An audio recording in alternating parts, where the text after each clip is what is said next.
Hello, Sanbonani. My name is Lungsan Hlongwa, and here is another video on Donald Trump and the 48 Laws of Power.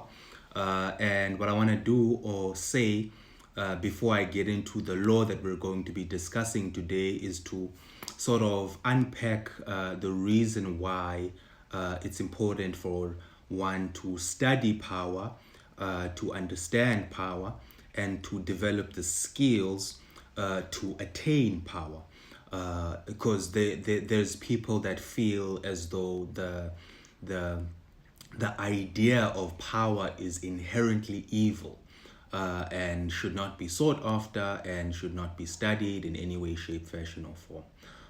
And my opinion is that power is a reality, and power is not something that is inherently bad, but it is a reality that exists in the world that we live in, and it is better to have it and have the ability to wield it. Of course, it's best when it is used for good and not evil. Of course, that's the case, right? But you still need to attain it. You still need to rise and have that power, whether it's in your personal life, whether it's in your family life, whether it's at work, whether it's with your friends. You need power in order to be able to influence things in your life, in every single sphere of your life. So it's incredibly important to understand power and have the ability to affect things and move things in the direction that you would like to move them in, because the opposite of that is to be weak and harmless. It's to not have the ability to influence things,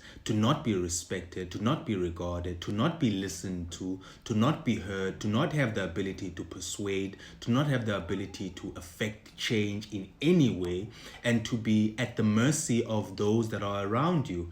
And the reality is also that many of those around you are students of power. They pick up the 48 laws of power and they study it and they learn about it. And some are just naturally more inclined to behave in ways that will cause them to have power. And then in many instances you fall victim of their ways and their schemes and their strategies and tactics and manipulations even. So it's much better to have power, understand power, know how to wield it, and to use it for good. That's incredibly important, right? So the law that I want to talk about today is a simple law. It's law number 27, and this is how it goes. Play on people's need to believe to create a cult-like following. People have an overwhelming desire to believe in something. Become the focal point of such desire by offering them a cause, a new faith to follow. Keep your words vague but full of promise. Emphasize enthusiasm over rationality and clear thinking. Give your new disciples rituals to perform. Ask them to make sacrifices on your behalf. In the absence of organized religion and grand causes, your new belief system will bring you untold power. And the manner in which Donald Trump has risen to power is absolutely illustrative of this law. His followers, his MAGA supporters are, if not a cult, they are definitely cult-like. They've got all the sort of signs of being cult-like in their nature. You know, they chant the chants of "Make America Great Again."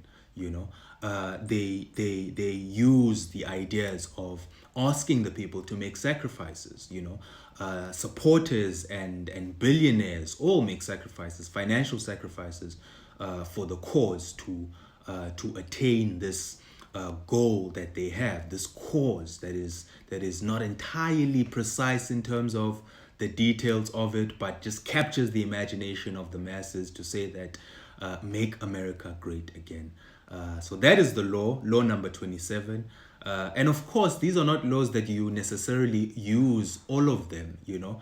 Robert Greene himself says that if you were to use every single last of these laws, you'd be a very, very unpleasant person, you know. But even if you don't use the strategies, it's better to know the strategies and understand the strategy. So when somebody comes to you and they want to incorporate you into a cult-like phenomenon, you have the ability to identify what, no, this is a trap of sort, you know, and have the ability to be able to see through it and be able to evade it and dodge that. So that is law number 27. Play on people's need to believe to create a cult-like following. Nobody has done that better in the 21st century than the son of Fred and Mary Ann Trump, Donald John Trump.